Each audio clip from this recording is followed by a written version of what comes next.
Então, vamos lá. Nosso problema hoje, né, a questão principal que nós vamos trabalhar hoje é colonização. Então, nós vamos falar sobre colonização do Brasil. E isso, por si só, já é uma coisa também muito grande, né? Se a gente pensar até temporalmente, a gente costuma pensar que são mais de 300 anos, lá começando em 1500 e terminando só com a independência em 1822. Então, é um período muito largo de tempo, impossível abarcar tudo o que aconteceu dentro desse período, mas, querendo ou não, vários dos nossos problemas vão também dialogar com a colonização do Brasil. É um período muito importante e muito extenso. Eu coloquei aqui, nessa linha do que eu estou dizendo para vocês, de ser muito breve, mas alguns elementos externos ao Brasil para a gente entender o que transformou, né, o que fez ser possível a colonização. Então, existem elementos que são externos ao Brasil, que são muito importantes da gente saber que eles existem, né? Mesmo que a gente aqui não vá conseguir aprofundar nesses processos. Mas sem isso aqui seria improvável a gente existir, né, enquanto país. E quais são esses fatores? Botei aqui três, também já é uma síntese muito grande, mas três grandes fatores. Um deles, então, de ordem mais política, que é a unificação dos Estados nacionais. Então, se a gente pensar o que era a Europa até o século XIV, XIII, dali para trás, você tinha uma fragmentação política enorme no período que a gente costumou conhecer como feudalismo. Então, durante a Idade Média, feudalismo, não existe uma organização política tão sofisticada como o que vai vir depois, que são os Estados nacionais. Então, esse é o primeiro ponto, né? Sem entender a formação dos Estados nacionais, a gente não entende, porque eles que permitiu uma grande organização de um projeto expansionista para, enfim, descobrir novas rotas e com isso, inclusive, chegam à América. Então, esse é um fator muito importante. Portugal foi o primeiro, né? O primeiro Estado nacional a se unificar, e isso, então, ajuda a entender por que também Portugal e logo depois Espanha saem na frente, né, nessa expansão marítima que estava acontecendo nesse período. Outro fator aqui, reforma protestante, uma certa crise, né, da Igreja Católica ali, saindo da Idade Média, sofrendo críticas muito profundas, e uma das ambições da Igreja Católica é justamente conseguir se expandir, já que ela tinha perdido muitos fiéis para a Igreja Protestante. Então, a colonização também recebe esse amparo, né, da Igreja, porque ela tem esse objetivo da catequese, né, vamos pensar assim, especialmente aqui no Brasil, dos indígenas. E, por último, talvez até o mais importante mesmo, é o sistema econômico da época. Então, a gente entender que foi se desenvolvendo na Europa um sistema econômico que a gente considera que é a fase inicial do capitalismo, né, um capitalismo mais comercial. Então, saiu lá do feudalismo, a gente está iniciando aqui o que a gente chama de mercantilismo, que é um sistema econômico que tem uma série de características. Eu destaquei aqui algumas delas, que é metalismo, balança comercial favorável, protecionismo. Então, essas nações europeias, elas estão buscando metais preciosos, que é o princípio do metalismo, e elas estão buscando uma coisa que até hoje se fala muito, que é a balança comercial favorável, a ideia de vender mais do que comprar, né? O volume de exportações é maior do que o de importação.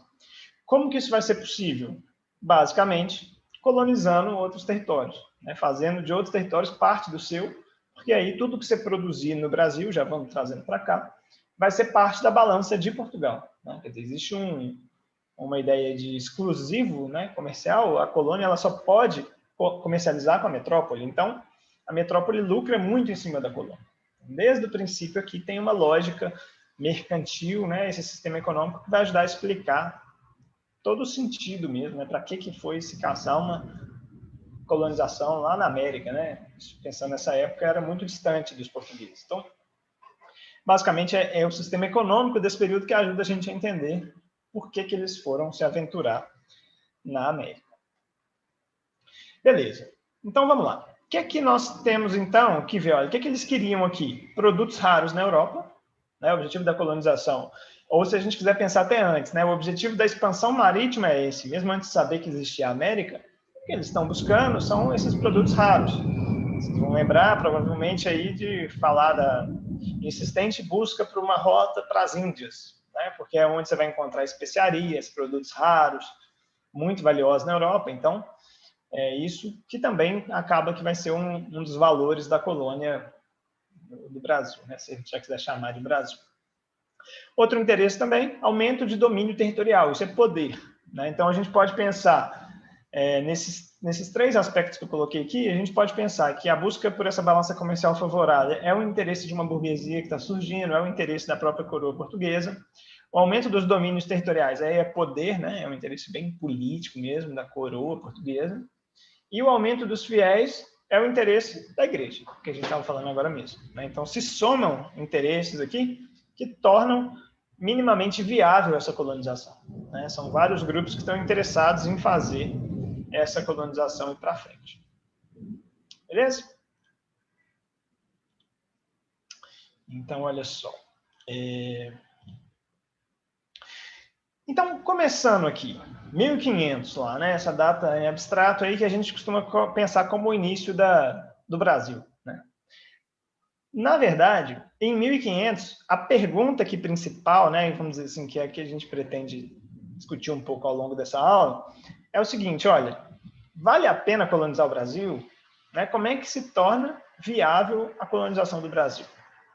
A gente falou muito dos interesses econômicos, né? Da balança comercial favorável, de encontrar produtos raros para comercializar com a Europa, enfim, que era o grande centro ali.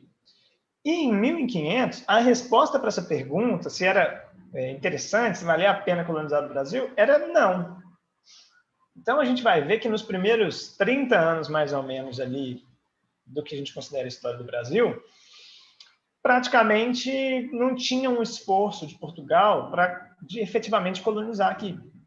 O que havia era a reprodução de um sistema que eles já adotavam em vários lugares, de construir feitorias, estabelecimentos comerciais de troca no litoral, mas bastante simples, assim, apenas bem protegidos, para estocar mercadoria e enviar para a Europa. Não havia nenhum esforço maior que isso até os anos 30 ali, né, do século XVI. E aí, até por isso, a gente dava esse nome, a gente dá esse nome, né? A gente chama ali os primeiros anos de período pré-colonial. Embora já entre, né?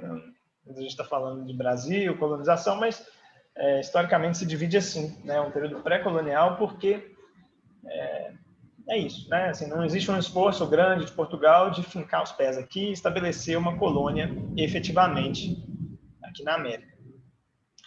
E por que não tinha esse interesse? Essa é a pergunta importante. Primeiro, não havia registro, se vocês tiverem interesse depois de buscar lá a clássica Carta do Pero Vaz de Caminha, né? Não havia interesse não havia registro da existência de minerais valiosos, minerais preciosos, logo no início da colonização. Né? Então, esse era um dos principais objetivos ao expandir, e no Brasil não parecia que ia se encontrar esses minerais. Então, era uma região um pouco lucrativa num primeiro momento, e, por outro lado, Portugal tinha passado anos e anos construindo sua rota para as Índias.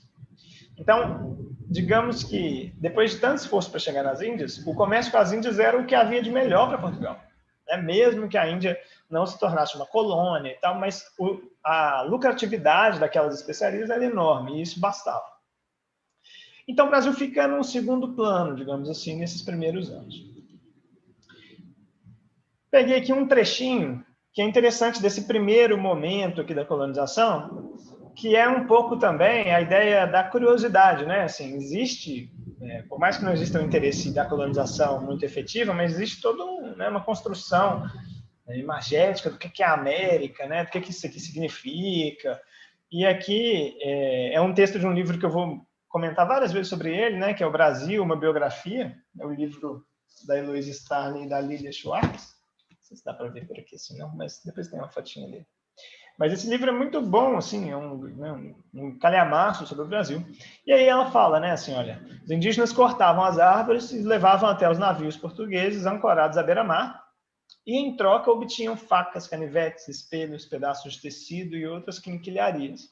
Em 1511 vai a primeira exportação do pau-brasil para Portugal.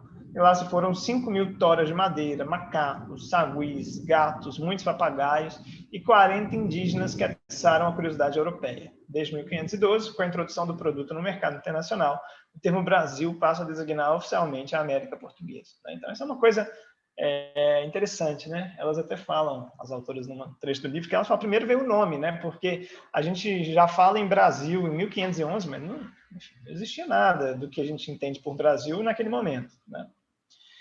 Mas então é isso, é um período de troca, escambo, né, sem uso de moeda, que predomina nesses primeiros 30 anos aí de colonização. Beleza. Aí, a gente precisa então passar para a próxima pergunta, né, que é justamente essa, olha, por que iniciar a colonização? Se eu estou falando que não tinha interesse e tal, por que vai iniciar a colonização? Né? Aí tem duas grandes razões que já estão colocadas aí para a gente entender por que Portugal resolve de fato investir nesse empreendimento aí que vai ser o Brasil, né? Basicamente duas questões. Primeiro, que você começa a ter ameaça estrangeira. Então são várias as incursões de navios estrangeiros pela costa do Brasil nesses primeiros anos. E à medida em que Portugal não se estabelece na terra, ele corre sério risco de perder, né? Por mais que você tivesse lá o Tratado de Tordesilhas, é um princípio básico aí do direito internacional, né? Que a terra tem que estar ocupada por aqueles que são os seus legítimos detentores, né? Então, não basta ter um tratado se você não faz uso efetivo da terra. Então, essa ameaça começa a colocar em risco a descoberta, entre aspas, aí, dos portugueses. E um segundo fator é que você começa a ter uma queda comercial com as Índias, basicamente porque passa a existir concorrência. Os portugueses foram os primeiros a chegar às Índias, mas com o passar dos anos, outros países também vão descobrindo rotas para as Índias, e isso faz com que a lucratividade desse comércio desabe. Beleza? Então, dois grandes fatores, assim, para a gente pensar de forma esquemática, ajudam a explicar por que Portugal vai começar a investir pesado agora, então, no Brasil. Mas nem tão pesado assim. Vamos lá ver. Como é que vai ser estruturada essa colonização? Nos primeiros anos aqui, 1530, a partir desse momento, é o sistema muito conhecido aí das capitanias hereditárias, tem até ali o mapinha, é mais ou menos a lógica de, a partir do Tratado de Tordesilhas, você traçar linhas, né, quase não, linhas retas, né, até o litoral. E essas capitanias eram designadas a membros da nobreza portuguesa para cuidarem da terra. Né, e eles tinham aí uma tarefa árdua que era dada, digamos assim, sem muito auxílio da coroa portuguesa. E esse é um grande problema aqui, né? Assim, beleza, é um primeiro esforço, você está doando terras ali com algumas obrigações de recolhimento de impostos, mas você concedeu essas terras, mas basicamente você está entregando essas terras a particulares e atribuindo a eles a tarefa de colonizar, né, digamos assim, o Brasil. É óbvio que isso não vai dar certo, né? Assim, de forma geral, vários capitães nem vêm para o Brasil, é um empreendimento muito arriscado, né, muito custoso, mas nós temos algumas exceções, né, assim, ainda nas capitanias, que é principalmente Pernambuco e São Vicente. Então, dessa exceção vai surgir a regra. A gente vai ter duas capitanias que vão conseguir ser lucrativa a partir do cultivo de açúcar, que já era um produto cultivado pelos portugueses em outras ilhas no Atlântico, e agora alguns capitães vão fazer esse empreendimento aqui no Brasil, e isso vai dar certo. Então, as capitanias inicialmente não é um mecanismo muito bem sucedido, mas dali aparece, digamos assim, o estalo, né, do que é que pode fazer essa colônia ir para frente, né, resolver o problema dessa colônia, que até então é meio que um fardo, né? O que você faz com essa terra aí? Você precisa tomar cuidado para não perder, mas ela não te dá muito retorno. Então, vem um governo geral, então agora Portugal estruturando um pouquinho melhor essa colônia aqui. Além das capitanias, passa a ter alguém que organiza como um todo a colônia. E aí, o açúcar que tinha dado certo em Portugal, em Pernambuco e em São Vicente, ele vai passar a ser visto como o produto que tem que ser espalhado por todo o litoral, principalmente, né? Nesse momento, a colonização é muito restrita ao litoral. Então, o litoral inteiro vai ser atravessado pela cana-de-açúcar. Essa é, digamos assim, a grande salvação da colônia. O problema, né, o que faz com esse Brasil e com essa terra, ele se resolve basicamente com açúcar. Então, por isso essa frase que é do Caio Prado Júnior, também um historiador importante, ele fala que o Brasil é um dom do açúcar, né? Ou várias outras também tentam explorar o lado de que é o inverso, né? Assim, o Brasil é um produto do açúcar e não o açúcar que é um produto do Brasil, né? Porque a gente certamente não existiria tal qual foi se não fosse a centralidade do açúcar. Tranquilo? Falando muito, falando devagar, falando correndo. Nos meus cálculos aqui eu estou até falando devagar, mas não sei se é verdade não. Mas beleza, então deixa eu tocar o barco aqui. Vamos seguindo. Então, já descobrimos. O açúcar é a grande sacada para essa colonização, né? E aí, como é que ela vai funcionar? Basicamente, ó, nós vamos ter o açúcar como motor, então, de toda a estrutura econômica, né? Não é simples, tá? O açúcar, apesar de ser um produto agrícola, a gente tender a pensar que ele é uma coisa relativamente simples, não é. Você tem quase que, a gente fala muito, é comum aparecer a expressão indústria açucareira, né? Porque você tem que ter uma estrutura relativamente complexa para viabilizar essa produção, refino, né? Todo o processo da cana até o açúcar ali refinado, tudo. Uma coisa fundamental que acompanha toda a sociedade brasileira aqui do açúcar, né, essa sociedade que é o pontapé inicial do Brasil, é a mão de obra africana, né? Então, basicamente, vai ser feita uma escolha, digamos assim, né, quase que deliberada mesmo, de trazer mão de obra do continente africano, né, pessoas escravizadas, para atuarem nesse trabalho nas lavouras. E isso é, enfim, né, a base central a partir da qual também se constrói o Brasil. Né? Então, a gente fala de açúcar, a gente fala de mão de obra escravizada africana. Bom, o que acontece? Depois eu vou falar, né, vocês sabem que é um outro problema aqui, né, central, e aí eu vou falar com mais calma sobre a questão da escravidão, e vai tocar muito mais na questão dos negros e africanos. Mas aqui é só para a gente entender que é o açúcar que viabiliza isso também, que cria essa estrutura. Uma outra coisa muito importante, o poder. Né? Então, como é que vai se estruturar o poder durante esse Brasil colônia? A partir das câmaras municipais. Então, isso é uma coisa até às vezes contraintuitiva, né? A gente pensa muito assim, Portugal, então vem tudo de fora, é tudo a metrópole que manda e aqui dentro a gente tinha só que acatar o que Portugal mandava. Não era assim, né? A realidade não era bem essa, menos ainda nesse começo. Nesse começo, o grande centro de tomada de decisão era local, eram as câmaras municipais que abrigavam os chamados homens bons. O que eram esses homens bons? Homens brancos, proprietários de terra, de escravos. Esses homens é que podiam participar da política e que tomavam as decisões centrais para cada localidade. Né? Não existia enfim, não tinha nem viabilidade de você passar informação de um lado do Brasil para o outro, né? Assim, então, é cada lugar ali com as suas regras, com o seu funcionamento. Então, assim, eu vou usar o termo Brasil o tempo todo, mas, na verdade, nesse momento, não existe Brasil no sentido de uma unidade, a não ser que sejam pelo fato de serem todas colônias de Portugal. Mas, fora isso, cada localidade ali vai ter o seu funcionamento, vai ter suas características, várias vão demorar muito para começar a falar português. Algumas, por conta das invasões francesas, vão falar mais francês do que português. Então, é todo um processo até a gente chegar no que a gente entende como Brasil hoje. Né? Mas é interessante pensar, então, que aqui também, nessa sociedade do açúcar, não só a escravidão está se estruturando, toda a colônia, como ali o poder político, econômico, simbólico, tudo vai ficando centrado numa figura masculina, né, e homens brancos. Né? Então, essa é um traço marcante de toda a história da formação política brasileira. E ela já está aparecendo aqui nesse momento, né? Nesse momento que ele se destaca. Bom, aqui alguns dados, só para ilustrar mesmo, né? O que acontece? A partir da segunda metade ali do século XVI, você começa a ver, então, o açúcar como um meio razoável, mas é principalmente nos anos 1600, né, no século XVII, que a produção de açúcar dispara, chega no seu máximo ali, no início do século XVII. Reparem que tem uma queda de 1610 para 1630. Podia até pegar uma coisinha aqui para arriscar, né? Não sei se é uma boa, não. Acho que não, na verdade. Mas de 1610 até 1630, reparem que vai ter uma queda. Daqui a pouquinho nós vamos falar disso. O que acontece entre os anos... na segunda metade do século XVII, principalmente. Mas então, ok. Está estruturada a sociedade do açúcar aqui. Estou correndo um tiquinho, mas é essa a ideia mesmo, a gente passar rápido. Aqui, a lógica do engenho. Né? Então... mais para mostrar como é que é complexa essa estrutura, né? Como é que ela tem vários elementos aqui.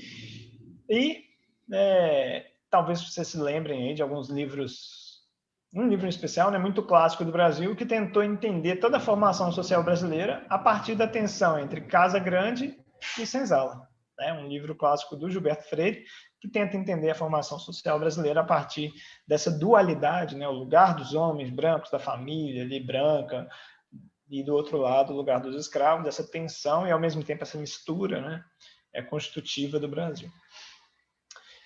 Beleza. O que mais? Aqui eu destaquei alguns problemas que não são os problemas principais que a gente está, assim, digamos que o problema principal, então, desde o início lá, como eu estava dizendo, era fazer a colônia ser viável, né? Fazer a colonização ser viável, a questão econômica, ela atendeu aos interesses portugueses. Isso se resolveu com o açúcar, né? Agora, uma série de outros problemas continuaram existindo, né? Então, se a gente pensar na perspectiva dos colonos, eram muitos problemas que existiam lá no século XVI, XVII, né? Então, eles não são os principais problemas quando a gente pensa no projeto de Portugal, mas eles eram problemas que atormentavam a vida das pessoas naqueles períodos também, né? Então, eu coloquei aqui o clima, que às vezes parece um problema menor, mas nesse período é um problema muito grande para os portugueses que estão vindo, né? Tanto que a colonização, ela tinha um aspecto que era assim, se você tinha sucesso na plantação de açúcar, então beleza, você conseguia aturar. Mas se você via que não ia ter lucro, as pessoas migravam para áreas de clima mais ameno, né? O sul do Brasil, principalmente, é um lugar que recebeu muita gente que, não dando certo no projeto de enriquecer, digamos assim, a partir do açúcar ou de outro produto, foge lá para o sul ou para a região de clima mais próximo da Europa, né? Então, esse é um problema. Outro problema que era visto pelos colonos era a ausência de mulheres, porque exatamente nesse sentido, como é um projeto muito no sentido, no intuito de explorar as riquezas do território, fazer, né, como se fosse fazer a sua riqueza e depois voltar, era muito comum que as famílias não viessem totalmente para a América, né, para o Brasil. Então, vinham os homens, na maioria das vezes, e as mulheres não vinham. Então, se tinha um desequilíbrio muito grande de população masculina e feminina, e isso também se torna um problema se a gente pensar na perspectiva de mulheres indígenas, mulheres escravas, que acabavam sendo, enfim, violadas de todo tipo, por conta desse cenário também, né, desse desequilíbrio aqui na formação do Brasil. Outro problema que vai se resolver com o tempo, mas inicialmente é um grande problema, o abastecimento interno. Você vem para produzir para fora, para gerar riqueza, o açúcar, internamente isso não é suprido, né? Assim, você não tem ali um mercado interno capaz de oferecer produtos, então é um problema grande. As revoltas, né? Pensando da perspectiva de quem está vindo empreender, né? Ali o açúcar e tudo, as revoltas indígenas, as revoltas africanas, elas são vistas como problema, né? Para essas pessoas, e elas não foram poucas, depois nós vamos ter oportunidade de falar com mais calma, mas não foram poucas. E ainda um último elemento, conflitos de interesse, né, especialmente entre os produtores rurais e a igreja, né? E aí nós temos aí, especialmente no que diz respeito ao indígena, né? A igreja, digamos que protegeu o indígena, isso é uma coisa que depois nós vamos falar com mais calma também, mas é um pouco isso, assim, né? Então, você tinha conflitos de interesse entre jesuítas, né, que tinha interesse de catequizar indígenas, e ruralistas, né, aristocracia rural, que tinha interesse de colonizar, usar como mão de obra escrava. Então, acontece um conflito aqui entre esses grupos que estão juntos, né, em tese, num projeto de colonização, mas em vários momentos os interesses são divergentes. Tranquilo até aí, gente?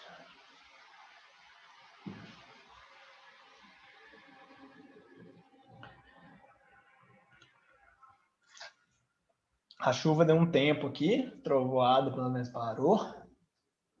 Então já dá uma aliviada. Beleza. Tá.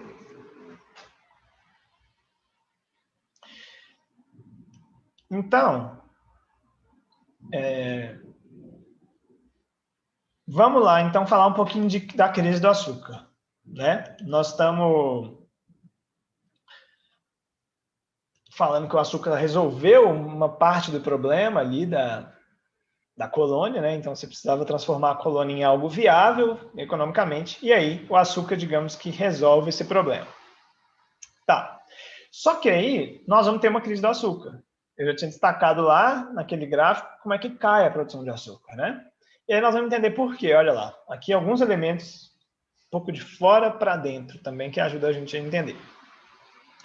Primeiro de tudo, União Ibérica. União Ibérica é um acontecimento na Península Ibérica, né? Então, lá em Portugal, Espanha, que não é nosso objeto mais direto aqui de análise, mas é interessante pensar que Portugal e Espanha vão se unir, vão ficar sob a mesma coroa. O rei de Portugal morre e o próximo sucessor já é o rei da Espanha. Então, ocorre uma união das coroas ali, passa a ser um país só, digamos assim, sob domínio basicamente espanhol. Então, isso muda muito a dinâmica aqui no Brasil. E uma das consequências é em relação à Holanda, que é um aspecto aqui que eu ainda não falei, vou aproveitar para falar agora. Durante toda a colonização aqui e a produção do açúcar, a Holanda tem um papel relativamente importante também, embora pode parecer estranho, mas Portugal não fazia todo o processo de refino e comércio do açúcar. Então, a Holanda era uma espécie, digamos assim, para simplificar um pouco, uma espécie de parceira de Portugal, embora muitas vezes fosse também tráfico clandestino, né? Mas vamos pensar que a Holanda foi durante muito tempo uma aliada de Portugal ali, alguém que colaborava no trabalho de produzir, refinar e transportar o açúcar, né? Só que o que acontece? A partir do momento em que se dá a União Ibérica, a Espanha, que agora, digamos que está sob domínio de Portugal, ela impede a atuação dos holandeses. E isso também rende muita história, porque a Holanda tinha ficado sob domínio, uma espécie de colônia espanhola anos antes. Então, digamos que é uma espécie de retaliação. A Holanda ficou independente da Espanha, a Espanha proibiu a Holanda de manter o seu comércio aqui na América Portuguesa, né, aqui no Brasil. Enfim, o que essa confusão toda que envolve lá Portugal, Espanha e Holanda, o que ela significa para a gente aqui, né, para os colonos? Basicamente, em função desse conflito envolvendo Holanda e Espanha, digamos assim, a gente vai ter uma série de tentativas de invasões de potências estrangeiras, mas principalmente a Holanda, aqui na colônia. Uma primeira em Salvador, que é uma tentativa muito ousada, porque Salvador era a capital, né, da colônia nesse período, e uma outra bem sucedida em Pernambuco. Então, em meados do século XVII, a Holanda invade, domina Pernambuco. E aí a gente passa a ter o período que a gente ouve falar muito, estuda até razoavelmente, que é o período do domínio holandês em Pernambuco. Tem lideranças importantes, tipo Nassau, né?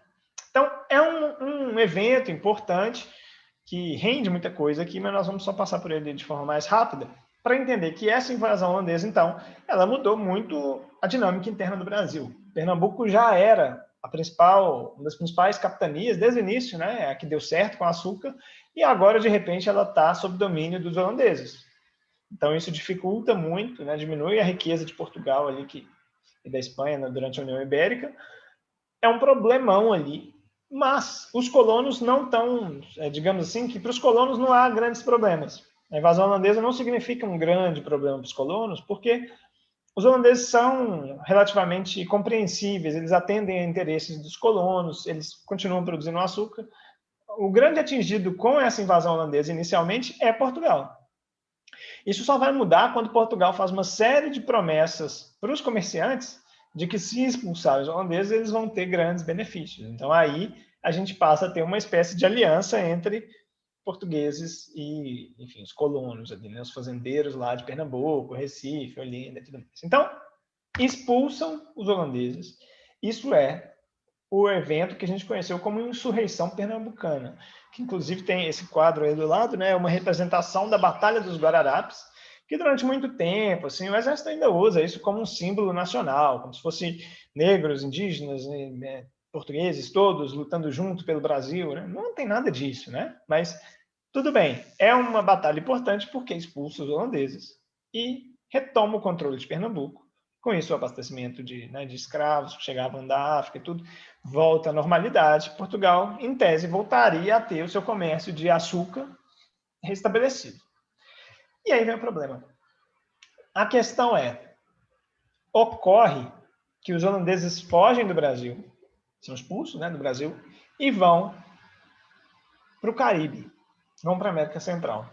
E encontram, então, um novo espaço com clima também super favorável, solo, condições muito favoráveis para cultivarem o açúcar, com todas as técnicas que eles já conheciam, mais aquilo que eles aprenderam no período de domínio em Pernambuco.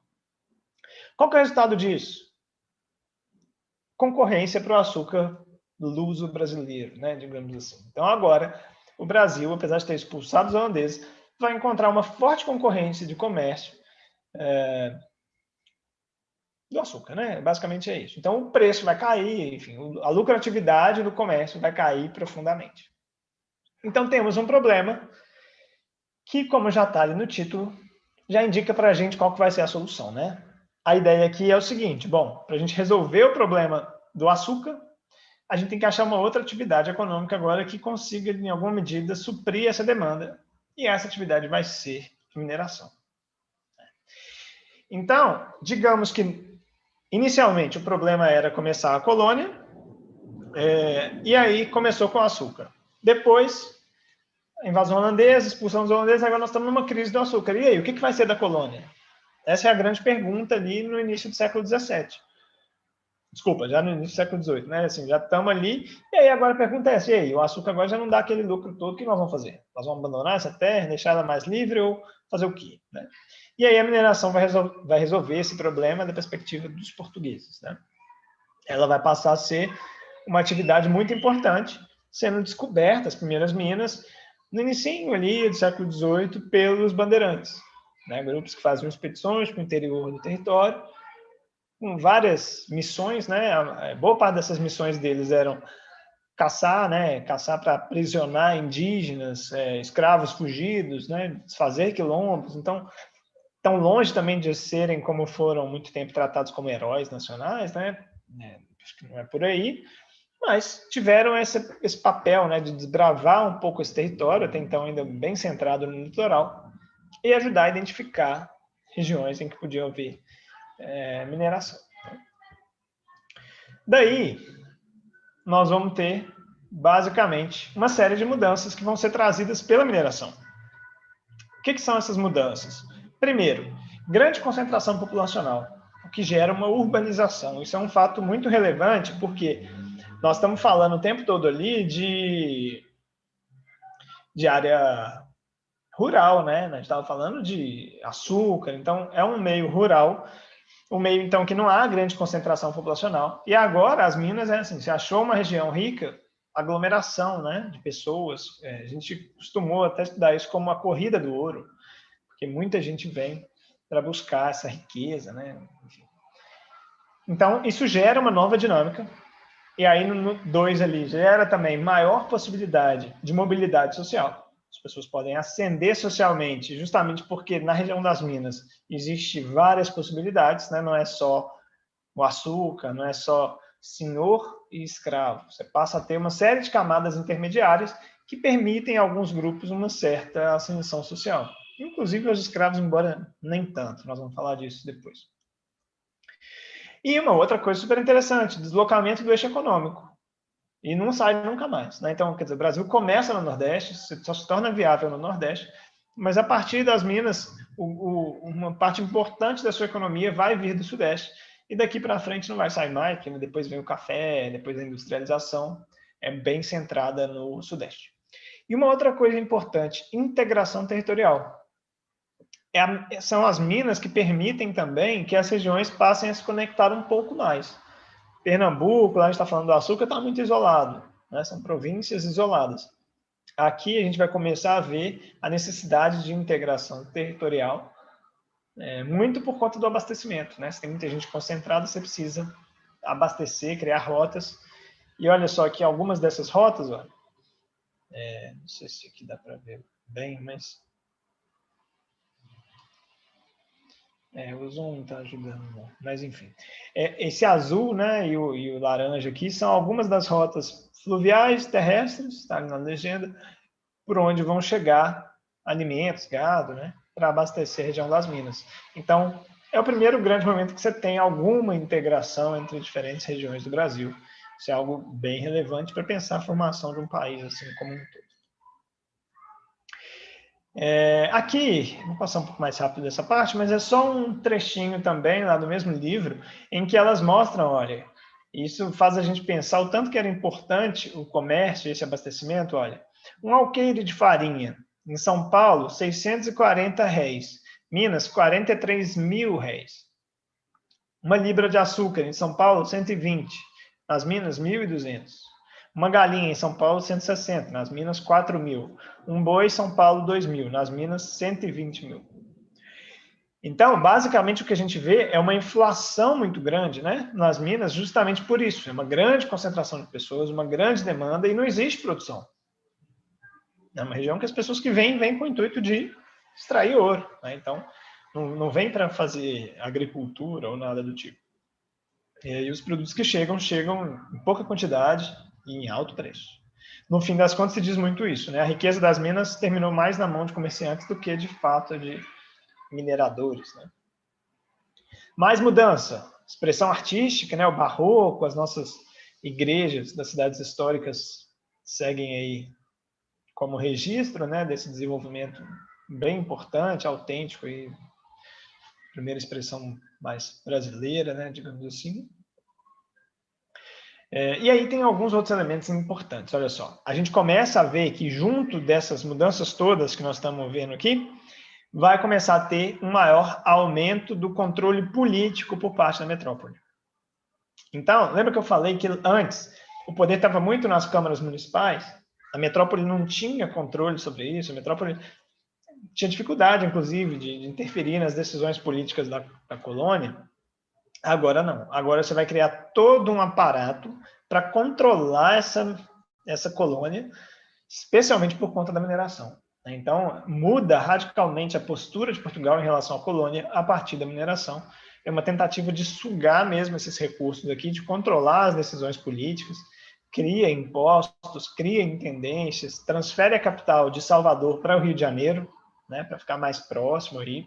Então, são uma série de esforços que mudam radicalmente o desenho do que era a colônia a partir daqui.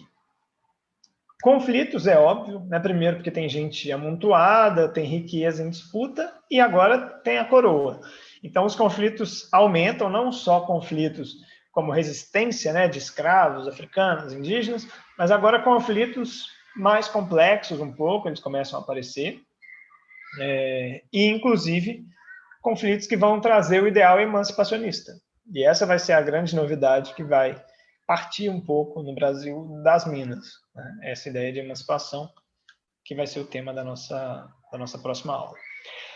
Aqui só uma coisa para a gente ver o seguinte, olha, a gente acostumou durante muito tempo, quem tem memória da escola, né? A gente fala muito dos ciclos econômicos. Então, se estuda o ciclo do açúcar, depois o ciclo do ouro, depois o ciclo do café. E é tudo bem usar esses termos, o problema é só que eles costumam sugerir que um substitui o outro, né? E é isso que tem que tomar cuidado. Essa imagem, eu acho que ela mostra bem para a gente isso. Olha, mesmo até se a gente pensar assim, ó, o valor, né, arrecadado com a exportação de açúcar, mesmo no ciclo do ouro, ela foi superior ao arrecadado com o ouro. Então, o açúcar, ele sofre a crise, né? Dá para ver claramente aqui a queda e tudo, mas ele não deixa de ser um produto importante na história do Brasil, se a gente quiser pensar até hoje, né? Hoje, a gente tem todo um mercado de produção de etanol a partir do açúcar e que mantém o Brasil como um dos grandes produtores de cana-de-açúcar até hoje. Então, é legal ter isso em mente, né? Que não é uma substituição direta, imediata de um produto por outro. Outra coisa aqui que dá para ver muito claramente, o boom populacional. Olha o tanto que a população aumentou a partir do período do ouro aqui, né? Olha, no início do século XVIII, a 1700, a população era 300 mil. No início do 1800 era 3 milhões e 300, ou seja, aumentou em 11 vezes, né? Isso é a ideia da corrida do ouro, né? Ouro Preto, Vila Rica chegou a ser uma das maiores cidades do mundo pelo fluxo de pessoas que vieram de todo quanto é lugar em busca dessas riquezas, desse enriquecimento supostamente fácil. Na verdade, o ouro de fácil extração, o ouro de aluvião, era relativamente pequeno, né? E isso frustrou o plano de boa parte das pessoas que vieram para se enriquecer rápido. Para fechar essa reflexão inicial aqui, essa primeira aula, eu trouxe aqui alguns elementos, olha, para a gente refletir, que é o seguinte, beleza, então estou lá contando inicialmente, olha, do problema da colonização da perspectiva de Portugal. Né? Então, para Portugal, o problema era transformar a terra em algo lucrativo, foi o açúcar, depois a mineração supriu esse papel. Agora, é interessante a gente pensar quais são os problemas da colonização na nossa perspectiva de hoje, né? Então, existe uma rica, enfim, na verdade, eu diria que boa parte das coisas que a gente construiu sobre Brasil, elas associam na nossa existência, as nossas características da colonização. Né? Então, citei aqui algumas coisas, a começar pela questão natural, né? A Mata Atlântica, o bioma inicialmente explorado pelos portugueses, praticamente desaparece, isso é uma questão ambiental que a gente percebe hoje como tendo a causa na colonização. A dependência econômica e a nossa orientação para o exterior, né? Como é que a nossa economia funciona sempre voltada para fora. Eu trouxe até uns trechinhos do Caio Prado Júnior só para ilustrar isso aqui, já vou mostrar. Tem toda uma discussão, o terceiro tópico, olha, sobre a nossa cultura, né? Eu nem concordo exatamente, mas é interessante ver como é que a gente construiu essa visão sobre a colonização. Existe uma cultura de que o brasileiro não seria um povo preparado, digamos assim, um povo apto a viver uma vida moderna, né? A gente não teria alguns elementos que são essenciais para as sociedades modernas. Então, diferente do americano e dos europeus, a gente teria, por exemplo, uma dificuldade de aceitar regra. Né? Então, esse seria um traço cultural brasileiro, mas que para muitos autores, boa parte dessa construção foi feita em relação a Portugal. Então, Portugal tinha esses traços, a gente assimilou isso, a colônia perpetuou, né, fortaleceu, e isso fez de nós uma cultura com essas características. E isso leva para a ideia de um povo corrupto, né, ou para a ideia de jeitinho brasileiro. Então, tem várias ramificações desse pensamento, e a gente costuma tratar assim, né, uma cultura personalista, porque essa é a ideia que acaba que reúne todas essas visões, de que nós não somos impessoais, não sabemos lidar com a administração pública, com questões de forma impessoal. Né? Isso seria também um problema visto por muitos como tendo origem na colonização. O patrimonialismo, que é apresentado como uma crítica também à nossa estrutura do Estado. Né? A gestão do Estado, a gestão pública, seria feita de modo patrimonial, que é um modo que é pautado nos interesses particulares.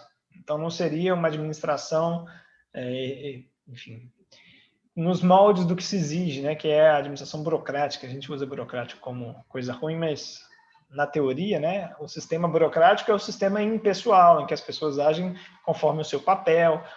E o que boa parte da teoria brasileira construiu é que não, nós somos patrimoniais, as pessoas usam a máquina pública para enriquecer, né, por interesses pessoais. E esse é um dos grandes problemas do Brasil para muita gente.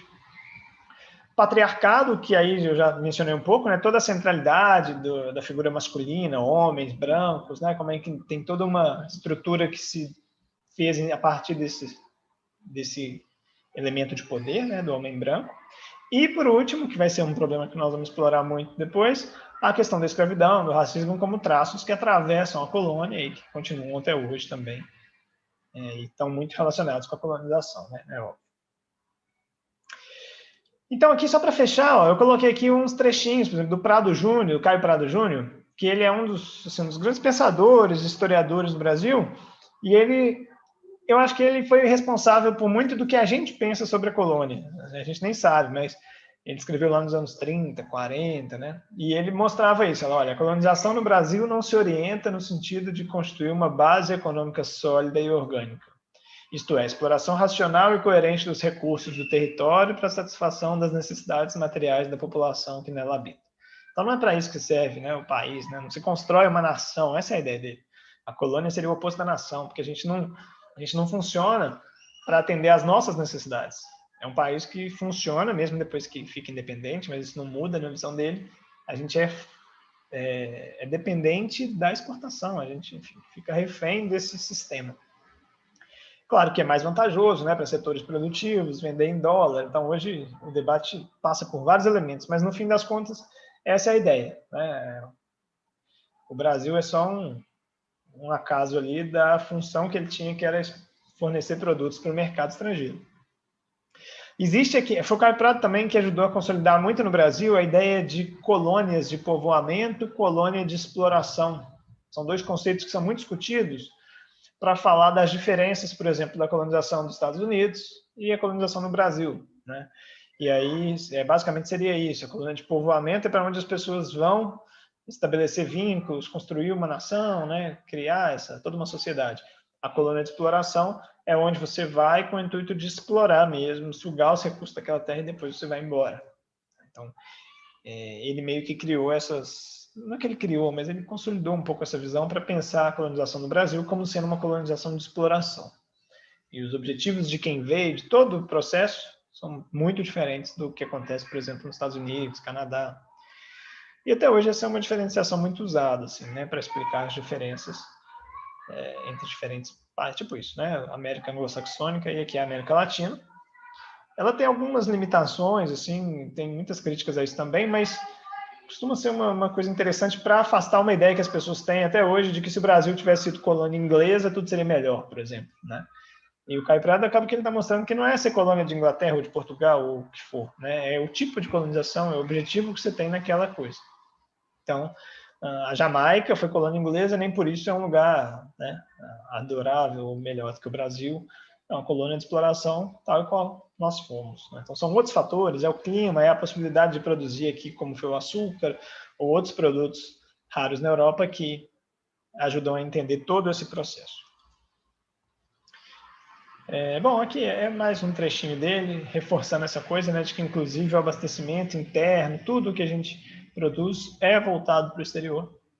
E a gente muitas vezes não consegue nem suprir as demandas mais básicas da nossa população, né, as demandas de fome.